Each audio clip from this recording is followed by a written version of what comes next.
இயேசுவே எங்கள் உலகநாதபுர அருளமுதே, அற்புத குழந்தை இயேசுவே எங்கள் உலகநாதபுர அருளமுதே. ஆண்டவர் இயேசுவில் என் அன்புக்குரிய சகோதர சகோதரிகளே, இயேசுவின் இனிய நாமத்தில் உங்கள் எல்லாரையும் மனமாற வாழ்த்துகிறேன். எல்லாரும் நல்லா இருக்கீங்களா? நல்லா இருக்கிற எல்லாரும் சத்தமா கைதட்டுங்க பார்ப்போம். சத்தமா கைதட்ட எல்லாரும் நிச்சயமா நல்லா இருக்கீங்க. நன்றி. இந்த நாளில் மிகவும் மகிழ்ச்சியோடும் மன நிறைவோடும் நம்ம எல்லாரும் இங்கே ஒன்றாக குழுமி இருக்கிறோம். 10 ஆண்டுகளுக்கு முன்னால் காடாய், கருவை காடாய், லாரி கழுவுற ஒரு பள்ளமாய் இருந்த இந்த இடம் இன்றைக்கு இந்த அளவுக்கு வளர்ந்து முன்னேறி சிறப்பாக உயர்ந்து பார்க்கறதுக்கே ரொம்ப ஜனஜோதியா அருமையாய் இருப்பதை எண்ணி கடவுளை புகழுகிறோம். இந்நேரத்தில் ஒரே ஒரு இறைவார்த்தை மட்டும் எனக்கு ஞாபகத்துக்கு வருகிறது. இறைவார்த்தை என்ன அப்படின்னு சொல்லிட்டா நிச்சயமா நீங்க எல்லாரும் அதற்குரிய வார்த்தைகளை தெளிவா சொல்லிடுவீங்க. திருப்பாடல் 118 இறைவார்த்தை 23. திருப்பாடல் 118 இறைவார்த்தை 23. என்ன கடகடன்னு சொல்றீங்க? நான் வேற நம்பிக்கிட்டு இருக்கிறேன். ஆண்டவர் செயல் இது நம் கண்களுக்கு வியப்பாயிற்று. ஆண்டவர் செயல் இது நம் கண்களுக்கு வியப்பாயிற்று. இதைத்தான் இந்த நாளில் இந்த சூழலில் நான் உங்களோடு இணைந்து இன்றைய இறை வார்த்தைகளின் ஒளியில் சிந்திக்க பார்க்கிறேன். இது ஆண்டவரின் செயல். ஆண்டவர் தான் நம்மை வழிநடத்துகிறார். அவருடைய செயலை கருவிகளாக நம் ஒவ்வொருவரையும் பயன்படுத்துகிறார். எனவே இறை திட்டம், இறை செயல் எப்போதும் சிறப்பாய் நடக்கும் என்பதற்கு நம்முடைய உலகநாதபுரம் பங்கு ஒரு மிகப்பெரிய எடுத்துக்காட்டு. 2016ஆம் ஆண்டு மே மாதம் 3ஆம் தேதி எனக்கு நான் உலகநாதபுரம் பங்கில் நியமிக்கப்பட்டிருக்கிறேன் என்ற தகவல் வந்தது. அதே மாதம் 12ஆம் தேதி அருள் பணியாளர் செபாஸ்டின் பரமக்குடியில் இருக்கிற போது அவரோடு தொலைபேசியில் தொடர்பு கொண்டு ட்ரெயினில் வந்து இறங்கி இந்த இடத்தை பார்ப்பதற்காக அப்போது இருந்த உதவி பங்கு பணியாளர் ஒரு கப்புச்சின் சபையை சார்ந்தவர் அவரை கூட்டிக் கொண்டு பரமக்குடி கோயிலிருந்து இந்த இடத்துக்கு எவ்வளவு தூரம்னு சொல்லி முதல்ல பாருங்க அப்படின்னு சொல்லி வண்டியில் அந்த மீட்டரை செக் பண்ண சொன்னேன். அவரும் என்னை 2 வீலரில் அழைச்சிட்டு வந்தார். இங்கே வந்தால் 3 கிலோமீட்டர் 2 பாயிண்ட் அது இருந்தது. இந்த இடத்தை சுற்றி முற்றி பார்த்தேன். எங்கே தானே இடம்னு சொன்னாங்க. எங்கே அந்த இடம் அப்படிங்கிற கேள்வி எனக்கே வந்தது. நான் ஏற்கனவே SMSSல் இருந்ததுனால அந்த இடம் எனக்கு தெரியும். ஆனால் அதற்குரிய அமைப்பு இல்லாத காரணத்தால் கொஞ்ச நேரம் அங்கங்கே தயங்கி பார்த்தேன். அது எதிர்த்தாப்புல ஒரு போர்டு மட்டும் இருந்துச்சு, உலகநாதபுரம், தமிழ்லையும் இங்கிலீஷ்லையும் அது அப்போ இருந்துச்சு. அதை ஒரு ஃபோட்டோ எடுத்தேன். எடுத்துட்டு இங்கே இருந்துட்டு இந்த ரோடு எவ்வளவு தூரம்னு பார்ப்போம் அப்படின்னு சொல்லி அந்த ஃபாதரை கூட்டிகிட்டு இந்த பக்கத்தில் போனேன். 1 கிலோமீட்டர் 1.25 கிலோமீட்டர் அது ஏதோ இருந்தது. அதுதான் எனது தொடக்கம். அந்த போர்டை நான் போய் ஃபேஸ்புக்கில் லோட் பண்ணேன். நான் புதிதாய் பொறுப்பெடுக்க போகிற பங்குக்கான இருக்கிற ஒரே அடையாளம் இந்த போர்டு மட்டும்தான் அப்படின்னு சொல்லி ஃபேஸ்புக்கில் போட்டுவிட்டேன். அது ரொம்ப பாப்புலர் ஆயிடுச்சு. 1000 வரைக்கும் போய் 1000 என்னை கூப்பிட்டு என்னப்பா இப்படிலாம் போட்டிருக்கிறியா என்று என்னை பார்த்து கேட்டார். ஆண்டவரே, இருக்கிறத நான் போட்டேன், அது ஒண்ணுதான் அங்கே இருக்குது என்று சொல்லி திரும்ப போய் செபாஸ்டின் சொன்னேன். என்ன செய்வீங்களோ தெரியாது, நான் அடுத்த முறை வர்றதுக்குள்ள அந்த இடத்த சுத்தம் பண்ணி கொடுத்துடணும் அப்படின்னு சொல்லி அவரும் உடனே JCBயை வர சொல்லி இடத்தை சுத்தம் பண்ணி மிக அருமையாக அழகாக ஏற்பாடு செய்து கொடுத்தார். மே மாதம் 28ஆம் தேதி இங்கு வந்து சேர்ந்தேன். 29 ஞாயிற்றுக்கிழமை பங்கு கோவிலில் திருப்பலி, மாலையிலே திணைக்குளத்தில் திருவிழா திருப்பலி. ஃபாதர் செபாஸ்டின் 2-3 வாரம் பல இடங்களுக்கு போக வேண்டிய காரணத்தால் 3 ஞாயிற்றுக்கிழமை தொடர்ந்து பரமக்குடி கோயிலில் நான் திருப்பலி வைத்தேன். உடனே என்கிட்ட வந்து கொஞ்சம் பேர் சொன்னாங்க, பரவாயில்ல, கொஞ்சம் பாவமாக இருக்கு உங்களை பார்த்தா, ஆனால் நல்ல சாமியார் மாதிரி தெரியுது. உங்களை நம்பி இந்த பங்கு நல்லா வந்துடும்னு நினைக்கிறோம். நல்லா பேசுறீங்க, நல்லா திருப்பலி வைக்கிறீங்க, விவரமாக வேற பேசுறீங்க. ஒருத்தர் சொன்னார், விவரமாக வேற பேசுறீங்க, எப்படியாவது அந்த பங்கு கால் கோல் ஆயிரும் அப்படின்னு சொன்னார். அப்படி தொடங்கியதுதான் இந்த புதிய பங்கு. உடனே ஒரு கூட்டத்துக்கு ஏற்பாடு செய்தோம். எனக்கு இன்னும் நல்லா ஞாபகம் இருக்குது. அது மாதிரி ப்ளூ கலர் சேர், ஒரு 70 சேரை அந்த கட்டடத்துக்கு முன்னாடி ஏற்பாடு செய்து இங்க இருக்கிற எல்லாரையும் ஒன்று கூட்டி முதல் திட்ட கூட்டத்தை ஏற்பாடு செய்தோம். உண்மையை சொல்ல வேண்டும் என்றால், உங்களுடைய ஆர்வம் மட்டும்தான், உங்களுடைய ஈடுபாட்டு மட்டும்தான், உங்களுடைய பங்களிப்பு மட்டும்தான் இந்த பங்கு இந்த அளவுக்கு உயர்ந்திருக்கிறது என்று சொன்னால் அது மிகையாகாது. ஆண்டவருடைய செயல் இது நம் கண்களுக்கு வியப்பாயிற்று. ஒவ்வொரு முறையும் முயற்சி எடுக்கிற போது ஏதாவது ஒரு தடை வரும். அது யதார்த்தம் தானே. ஒவ்வொரு தடையிலும் நீங்களே கடவுளுடைய செயலை நடைமுறைப்படுத்த வேண்டும் என்கிற உழைப்பை, ஒத்துழைப்பை மிகச் சிறப்பாகவே கொடுத்தீர். அதில் எந்த குறையுமே இல்லை. அடிக்கல் நாட்டியாச்சு. 2017ஆம் ஆண்டு ஜனவரி மாதம் 15ஆம் தேதி ஆயர் தலைமையில் புதிய கோவிலுக்கு அடிக்கல் நாட்டியாச்சு. கோவில் கட்டுமான பணி தொடங்குவதற்கு 18 மாதங்கள் ஆன. அனுமதி கிடைக்கவில்லை. மெயின் ரோட்ல இருக்கிறோம், அனுமதி இல்லாமல் செய்ய முடியாது என்றும் எச்சரித்தார். அனுமதிக்காக காத்திருந்து அந்த பணியை தொடங்கினோம். தொடங்கியவுடன் ஒரு நபர், இந்த பங்குல இருக்கிற ஒரு நல்ல நபர் என்னை சந்தித்து சொன்னார், ஃபாதர், நீ எல்லாரோடும் நல்ல உறவோடு இருக்கிறீங்க, எல்லாரையும் கூப்பிட்டு பேசுறீங்க, எல்லாருடைய கருத்துக்கு முக்கியத்துவம் கொடுக்குறீங்க, இதே மாதிரி கடைசி வரை இருந்துக்கங்க. எங்களுக்குள்ளே பல வகையான போட்டிகள் உண்டு. தொழில் போட்டி உண்டு, உறவு போட்டி உண்டு, வருமானம் சம்பந்தமான போட்டி உண்டு, இப்படி பல வகையான போட்டிகள் உண்டு. ஆனா நீங்க எல்லாரையும் நடுநிலையா பாக்குறீங்க. தெரிஞ்சோ தெரியாமலோ அப்படி பாக்குறீங்க. அதை கடைசி வரை நிறைவேற்றுங்கள், அதுதான் சிறந்தது என்று என்னிடம் ஒரு பெரியவர் சொன்னார். அதுதான் யதார்த்தமும் கூட. ஒரு சிறு நபர் கூட இந்த பங்குக்கு முக்கியமானவர். கோவில் கட்டுமான பணிக்காக பல இடங்களுக்கு நன்கொடை வசூல் செய்வதற்காக பரமக்குடி நகரம் முழுவதும் சென்றோம். நான் சென்றேன் அப்படின்னு சொல்றதை விட என்னோட வந்த பெரிய பெரிய ஆட்கள், அவங்கெல்லாம் ஒரு ஆள் நினைச்சா அந்த கோவில் கட்டி கொடுத்துருக்கலாம். ஆனா அதை விட ஒரு ஆள்கிட்ட போவோம், அவர் 1000 ரூபாய் கொடுத்தாலும் பரவாயில்ல, அது 2 சிமெண்ட் மூடைக்கு ஆகும், நாங்கள் வாரம் வாங்க போவோம் என்று சொல்லி முதலில் தொடங்கினோம். ஒரு வீட்டுக்கு கூட்டிட்டு போனாங்க. நல்ல வசதியான வீடு, நிறைய கொடுப்பார் அப்படின்னு சொல்லி நிறைய அறிமுகம் சொல்லி கூட்டிட்டு போனாங்க. அவரு போனா அவருடைய பஞ்சாயத்தை தொடங்கிட்டார். ஏண்டா வந்தோம்னு ஆகி போச்சு. சரி, ஏதோ நோட்டு கொண்டு வந்துட்டீங்க, ஒரு 2000 ரூபாய் எழுதிக்கங்க அப்படின்னு சொன்னார். கடைசி வரை அவர் கொடுக்கவே இல்லை. இப்படி ஒரு நபர். இன்னொரு வீட்டுக்கு என்னை அழைத்து கொண்டு போனார். போகிற போது எல்லாரும் நின்றுட்டாங்க. நாங்கெல்லாம் யாரும் வரல. இவரை விட்டுட்டு போகவும் முடியாது, இவற்றை வாங்கவும் முடியாது. ஒரு சாத்திரப்புக்கு நீங்க மட்டும் போயிட்டு வாங்க அப்படின்னு சொல்லி கண்ணை கட்டி காட்டுல விட்ட மாதிரி வீட்டுக்குள்ள என்னை தள்ளி விட்டுட்டு எல்லாரும் வெளியே நின்றுக்கிட்டாங்க. நான் அவரை போய் சந்திக்கிறேன். அவ்வளவு சூப்பரா பேசுறார். 50,000 ரூபாய் உடனே கையில என்கிட்ட எடுத்து கொடுத்தார். இவங்கள்ட்ட வந்து சொல்றேன், அந்த பணத்தை எண்ணி பாருங்க, 50,000 ரூபாய் இருக்கா இல்லையா அப்படின்னு சொல்லி. ஆண்டவருடைய செயல் இது நம் கண்களுக்கு வியப்பாயிற்று. ஒவ்வொரு செயலும், ஒவ்வொரு முயற்சியும் கடவுள் செயல்பட்டதை, கடவுளுடைய கரம் இருந்ததை நாம் எல்லாருமே காண முடிந்தது. கோவில் கட்டியாச்சு, சிறப்பு விழா கொண்டாடி முடிக்கிறதுக்கு பட்டமே பாடு. கொரோனா, பல வகையான பிரச்சனைகள், எல்லாம் ரெடியாகி இருக்கும். 10 நாளைக்கு லாக்டவுன். சாப்பாட்டுக்கு ஏற்பாடு பண்ணியாச்சு, ஆயருக்கு சொல்லியாச்சு, அழைப்பதில் அடிச்சாச்சு, கல்வெட்டு கூட அடிச்சாச்சு, செய்ய முடியல. ஆனால் ஒருத்தர் கூட மனம் தளரல. அப்ப அந்த வேலை செய்யறதா சொன்னமே, அதையும் முடிச்சிருவான், இதையும் முடிச்சிருவான் என்று சொல்லி பல வேலைகளை சிறப்பாக செய்து முடிக்க நீங்கள் எல்லாரும் உதவிகளாயிருந்தீர்கள். சரி, திறப்பு விழா வந்துருச்சு.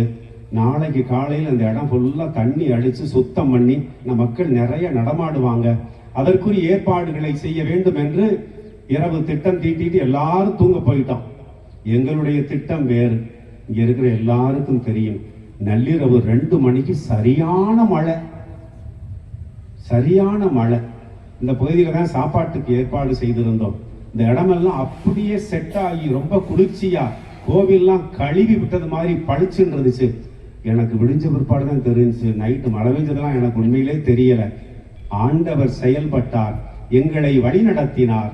திரும்பவும் சொல்லுகிறேன், ஆண்டவருடைய செயல் இது. இன்றைய நற்செய்தியை பலமுறை வாசிக்க கேட்டிருப்போம். ஆண்டவர் இயேசு அருமையான ஒரு புதுமையை செய்கிறார். எத்தனை அப்பம், எத்தனை மீன்? 5 அப்பம் 2 மீன்கள். அதற்கு முன்னால் ஆண்டவர் இயேசு அவர்களை பார்த்து சொல்லுகிறார், நீங்களே அவர்களுக்கு உணவு கொடுங்கள், நீங்களே அவர்களுக்கு உணவு கொடுங்கள். யார் அந்த நீங்களே? நாம் ஒவ்வொருவரும் இணைந்து ஒரு செயலை செய்கிற போது அங்கே கடவுள் இருக்கிறார், கடவுள் செயல்படுகிறார், கடவுளுடைய அருட்கரம் இருக்கிறார். நீங்களே உணவு கொடுங்கள் என்கிற வார்த்தை மட்டும்தான் அவர்கள் எல்லாரையும் மனதளவில் ஒன்றாய் சேர்த்தது. மிகப்பெரிய ஒரு செயலை ஆண்டவர் இயேசு எல்லாரையும் அவர்களுக்கு ஆசியை கொடுத்து வழிநடத்தி அவர்களை பக்குவப்படுத்தி தயார் செய்து இன்றைய நற்செய்தியில் வாசிக்கிறோம். மீதி இருந்ததை எத்தனை கூடைகளில் நிரப்பினாங்க?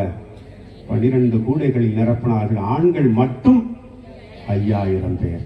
இது மாதிரி பல காரியங்களை, பல செயல்களை ஆண்டவர் நிறைவேற்றி காட்டுகிறார். யாரை வைத்து நிறைவேற்றி காட்டுகிறார்? நம்மைத்தான் ஒரு கருவிகளாக பயன்படுத்துகிறார்.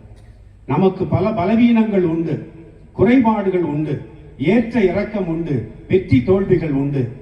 ஆண்டவர் அதைவிட உயர்வாக பார்க்கிறார்.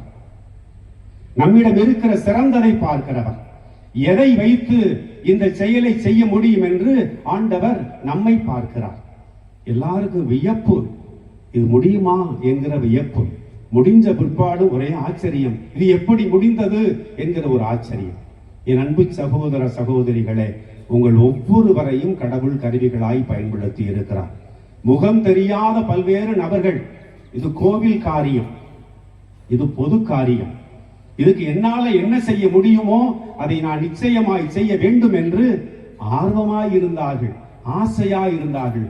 ஒரு நபர் கூட பின்வாங்கவே இல்லை.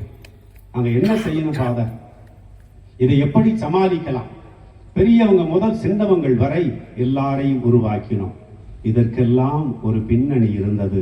அதுதான் நான் இந்த பங்குக்கு வந்து பங்கு பொறுப்பு ஏற்பதற்கு முன்னால் 2 மாசம் என்கிட்ட இருந்தது. ஜூன் ஜூலை மாதங்கள். ஜூலை மாதம் 24ஆம் தேதி இந்த புதிய பங்கு தொடங்கப்பட்டது. 2016ஆம் ஆண்டு ஜூலை மாதம் 24ஆம் தேதி இந்த பங்கு தொடங்கப்பட்டது. 25ஆம் தேதி ஆயர் அவர்கள் வெளிநாட்டு பயணத்துக்கு புறப்பட்டார். எனவே அந்த 2 மாதங்களை நான் பயனுள்ள வகையில் பயன்படுத்தினேன். எனக்கு அப்போது உதவியாயிருந்த சகோதரர் பிரான்சிஸ் குடுகுடுன்னு வருவார். நான் பேசிக்கிட்டே இருப்பேன், அவர் குறிப்பெடுத்துக் கொண்டே இருப்பார். அடுத்த நாள் காலையில் அவ்வளவு சூப்பரா தயார் பண்ணி என்ற கொண்டாந்து கொடுப்பார். மக்களை சந்தித்து எல்லாரோடும் அறிமுகமாகிவிட்டேன். நகரத்துல இத்தனை வீடு இருக்குது, கிராமத்துல இத்தனை வீடு இருக்குது, இவங்ககிட்ட இந்த வசதி இருக்குது, இந்த வேலை செய்யறாங்க, இவங்களால இது முடியும், இது முடியாது, உங்க ஏழை, இவங்க பணக்காரவங்க, வசதி இருக்கு, செல்வாக்கு இருக்கு, எல்லாரையும் 1 to 1 நேரடியாக அறிமுகமாவதற்கு வசதியாயிருந்தார். ஒருத்தர் கூட என்கிட்ட சொன்னார், யாரு சாமிகிட்ட போய் இவர் இப்படிப்பட்டவர், இவர் இப்படிதான் ரொம்ப ஏழைன்னு சொல்ல தேவையில்லை, அவரே எல்லா வீட்டுக்கும் வந்துட்டார். எப்ப? பங்கு தொடங்குறதுக்கு முன்னாடி. அகஸ்டின் பதட்டத்தை பத்தி டிஸ்கஸ் பண்ணேன். பங்கு தொடங்குகிற போதே இந்த பங்குல எத்தனை ஊரு, எத்தனை வீடு, எத்தனை நபர்கள், எத்தனை ஆண்கள், எத்தனை பெண்கள், இவருடைய படிப்பு விவரம் எல்லாம் வரிசையா இங்கே பிளக்ஸ்ல இருந்துச்சு. இதுதான் மிகப்பெரிய ஒரு உந்து சக்தியாக இருந்தது. நான் உங்களை அறிந்து கொண்டேன், நீங்களும் மனதார என்னை ஏற்றுக்கொண்டீர்கள். ஆண்டவருடைய செயல் இது. எனவே ஒவ்வொரு செயலும் வியப்புக்குரியதாயிருந்தது. இன்னைக்கு 10வது ஆண்டை கொண்டாடுகிறோம். உங்களுக்கு எல்லாம் ஞாபகம் இருக்குதா? பங்கு தொடங்கி 10வது வாரத்தை கொண்டாடும். ஞாபகம் இருக்கா இல்லையா? 10வது வாரம். எதுக்கு 10வது வாரம் கொண்டாடினா? அன்னைக்கு தான் அந்த சின்ன கெபி அர்ச்சித்தோம். நவநாளை தொடங்கி அந்த நவநாள் நூலை ஆயர் அவர்கள் வெளியிட்டார். ஆயர் கூட மறையுறையில், என்ன 10 வாரமும் 10 செயல் செஞ்சிருக்கிறதா சொல்றீங்களே, உண்மையிலே நடந்தது சொல்றீங்களா, புருடா விடுறீங்களா அப்படின்னு கேட்டார். நான் அப்படி தலையாட்டிக்கிட்டு இருந்தேன். நமக்கு உதவியா இருந்த பிரான்சிஸ் தான் இருக்கிறாரு, 10 காரியத்தை எழுதி கொண்டாந்து என்கிட்ட கொடுத்தார். நன்றி சொல்லும் போது சொன்னேன், நான் 10 செயல்பாடுகளை வாசிக்க போகிறேன், நீங்களாம் சேர்ந்து கைதட்ட போறீங்க, 1000 மனம் குளிர மகிழ்ச்சியோடு திரும்பி செல்லணும் அப்படின்னு சொன்னேன். 10 வாரத்துல நடந்த 10 செயல்பாடுகள் இந்த இருக்குதே போல், அதை உண்ணது, அதில் லைட்டு போட்டது, அவனால் புத்தகம் ஏற்பாடு பண்ணது, ரோடு ஏற்பாடு பண்ணது, கெபி கட்டினது, இப்படி வாரம் ஒவ்வொரு வாரமும் ஒரு செயல். எதையுமே தொடக்க காலத்துல செஞ்சது ரொம்ப ஈஸி. கொஞ்சம் நாள் ஆச்சுன்னா நமக்கு 4 பேர் பிடிக்காத ஆள் வந்துருவாங்கல்ல, ஏதாவது ஒரு கருத்து கேட்பாங்க, ஏதாவது ஒரு காரியம் ஆகலைன்னு வைங்கள, அவங்க எங்க கை வைப்பாங்க? நம்முடைய வேலையில கை வைப்பாங்க. புதுசா சில காரியங்களை சிறப்பாய் செய்வதற்கு ஆண்டவர் பயனுள்ள கருவியாய் நம் ஒவ்வொருவரையும் பயன்படுத்தினார், பயனுள்ள வகையில் நம்மை வழி நடத்தினார். 2-3 முறை வெளிநாட்டு பயணங்கள் போனேன். நான் போனதெல்லாம் ஒரு திருவிழாவுக்கு, மஸ்கட்டுக்கு 11 நாள் மறையுரைக்கா, பர்மாவுக்கு சில நாட்கள் திருவிழாவுக்கு நானும் ஃபாதர் எம்ஆர் சேசும் மறைவுரைக்கா. போன இடத்துல எங்களை பற்றி கேள்விப்பட்டு சில நன்கொடையாளர்கள் வந்தார். ஒரு நபர், தனி நபர், ஃபாதர் நீங்க உலகநாதபுரம் அப்படிங்கிற ஊர்ல இருந்து வந்ததா சொல்றீங்க, எங்க அப்பா பேரு உலகநாதன், அந்த கோயிலுக்கு குழந்தை இயேசு கோயில் வர சொல்றீங்க, நான் ஏதாவது செய்யணும், ஆனா நான் செய்யறத நீங்க போய் கல்வெட்டுல எல்லாம் போட வேண்டாம் அப்படின்னு சொல்லி கொஞ்சம் நஞ்சம் இல்ல ஒரே ஒரு முறை பார்த்த நபர் 4 லட்சம் ரூபாய் கொடுத்தார். எனக்கு ஆச்சரியமாய் இருந்தது. அவருக்கு இந்த ஊருக்கு இந்த பங்குக்கு என்ன சம்பந்தம் இருக்கிறது? கொடுக்கணும்னு நினைச்சிட்டா எதுவுமே தடையாயிருக்கா. நீங்களே அவர்களுக்கு உணவு கொடுங்கள் அப்படின்னு சொல்லி ஆண்டவர் இயேசு அருமையான ஒரு பயணத்தை, ஒரு நம்பிக்கை பயணத்தை மக்கள் மனத்தில் தொடங்கி வைக்கிறார். எந்த செயலையும், திரும்பவும் சொல்லுகிறேன், எந்த செயலையும் நம்முடைய சுய எதிர்பார்ப்பு இல்லாமல் செய்ய தொடங்கினால் உங்களுக்கு ஒரு குறையுமே வராது. அது உங்க வீட்டு வேலையா இருக்கலாம், பொது வேலையா இருக்கலாம், சமூக பணியா இருக்கலாம், கல்வி பணியா இருக்கலாம். நம்முடைய சுய லாபத்தை விட்டு பொது பணிக்காக செய்கிற போது அது நிச்சயமாய் பலன் கொடுக்கும். பழைய ஏற்பாட்டில் உங்களுக்கு எல்லாம் தெரியும், நானும் என் வீட்டாரும் ஆண்டவருக்கே ஊழியம் செய்வோம். நானும் என் வீட்டாரும் ஆண்டவருக்கு ஊழியம் செய்கிற போது ஆண்டவர் பார்த்துக் கொள்வார். என்னுடைய தேவையை, என்னுடைய பணியை ஆண்டவர் நிச்சயமாய் பார்த்துக் கொள்வார். 2ஆம் வாசகத்தில் வாசிக்க கேட்டோம், என்னென்ன தடை இருக்குதோ எல்லா தடையும் எல்லாருக்கும் வரும். யாருக்கு வரும்?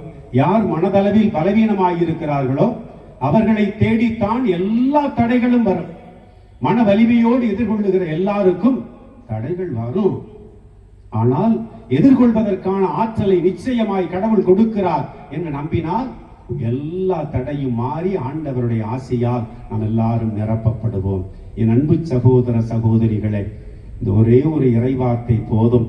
நம்முடைய உலகநாதபுரம் பங்குக்கு மட்டுமல்ல, உங்கள் ஒவ்வொருவருடைய தனிப்பட்ட குடும்பத்துக்கும், தனிப்பட்ட உங்கள் வாழ்க்கைக்கும் இது ஆண்டவருடைய செயல். இப்படி சொல்லி சொல்லி நாம் சிந்திக்க தொடங்கினால் நிச்சயமாய் நம்முடைய வாழ்க்கை இன்னும் உயரும். ஒருவேளை இது ஆண்டவருடைய செயல் இல்லை என்றால் ஏதாவது ஒரு இடத்துல பிரேக் ஆயிரும், ஏதாவது ஒரு இடத்துல சிக்கல் வரும், ஏதாவது ஒரு இடத்துல தடை வரும். அதையும் நாம் சுமூகமாய் தீர்த்து கொள்ள பல்வேறு முன்முயற்சிகளை எடுத்தார். இது போன்ற வல்ல செயல்களை ஆண்டவர் செய்து கொண்டே இருப்பார். உங்களை வைத்துத்தான் சிறப்பாய் செய்வார். இந்த பங்கு இன்னும் வளர்ந்து கொண்டிருக்கிறது, ஆன்மீகத்தில் வளர்ந்து கொண்டிருக்கிறது, பொது நல பணிகளில் வளர்ந்து கொண்டிருக்கிறது, கட்டுமான பணிகளில் வளர்ந்து கொண்டிருக்கிறது. ஆண்டவருடைய திட்டப்படி 10 ஆண்டுகள் மட்டுமல்ல, 20, 25, 50 ஆண்டுகளை இது கண்டு இன்னும் வளரும், இன்னும் முன்னேறும். மீண்டும் சொல்லுகிறேன், காரணம் இது ஆண்டவருடைய செயல். ஒவ்வொரு ஆண்டவருடைய செயலும் நிச்சயமாய் நலமாய் இருக்கும். இறுதியாக எபிரேயருக்கு எழுதப்பட்ட திருமுகம், பைபிள் வச்சிருக்கிறவங்க எழுங்க, ஒருத்தாமா எடுத்து ரீனாமா அப்படிதான் சொல்லணும். எபிரேயருக்கு எழுதப்பட்ட திருமுகம் 11ஆம் அதிகாரம் 11ஆம் வசனத்தின் 2ஆம் பகுதி. 11ஆம் அதிகாரம் 11ஆம் வசனத்தின் 2ஆம் பகுதி.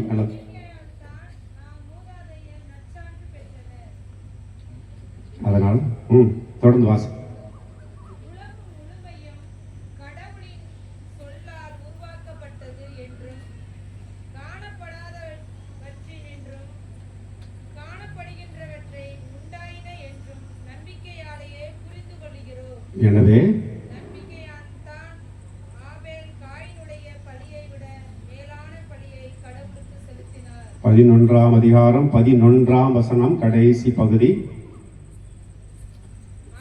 ஆபிரகாம் வயது கடைசி பகுதி நானே சொல்லிடுறேன். ஏனெனில் வாக்களித்தவர் நம்பிக்கைக்குரியவர். வாக்களித்தவர் நம்பிக்கைக்குரியவர். அவர் நம்பிக்கைக்குரிய கடவுள். நம் ஒவ்வொருவரையும் நம்பிக்கைக்குரிய பிள்ளைகளாய் மாற்றத்தான் இப்படிப்பட்ட வல்ல செயல்களை தொடர்ந்து செய்து கொண்டே இருக்கிறார். எனவே நற்செய்தியில் கேட்டது போன்று நீங்களே அவர்களுக்கு உணவு கொடுங்கள் என்கிற வார்த்தையை இன்றைக்கு ஆண்டவர் இயேசு நம்மை பார்த்து சொல்லுகிறார். நீங்களே தொடர்ந்து சிறப்பாய் செயல்படுங்கள். நீங்களே எல்லா காரியத்திலும் முன் நின்று ஆண்டவருடைய பணியை சிறப்பாய் செய்யுங்கள். அப்படி செய்தால் ஆண்டவர் உங்களுடைய பணிகளை நிச்சயமாய் பார்த்துக் கொள்வார். இதுவரை காத்து வழிநடத்தி வந்த இறைவனுக்கு நன்றி சொல்லுவோம். இறைவனை புகழ்வோம். இறை ஆசிக்காக தொடர்ந்து மன்றாடுவோம். நம்மை அழைத்த கடவுள், நம்பிக்கைக்குரிய கடவுள், வாக்களித்ததை செயல்படுத்துகிற கடவுள் நம்மை தொடர்ந்து ஆசீர்வதிப்பார். இறைவன் என்றென்றும் வாழ்த்தப் பெறுவாராக. ஆமென்.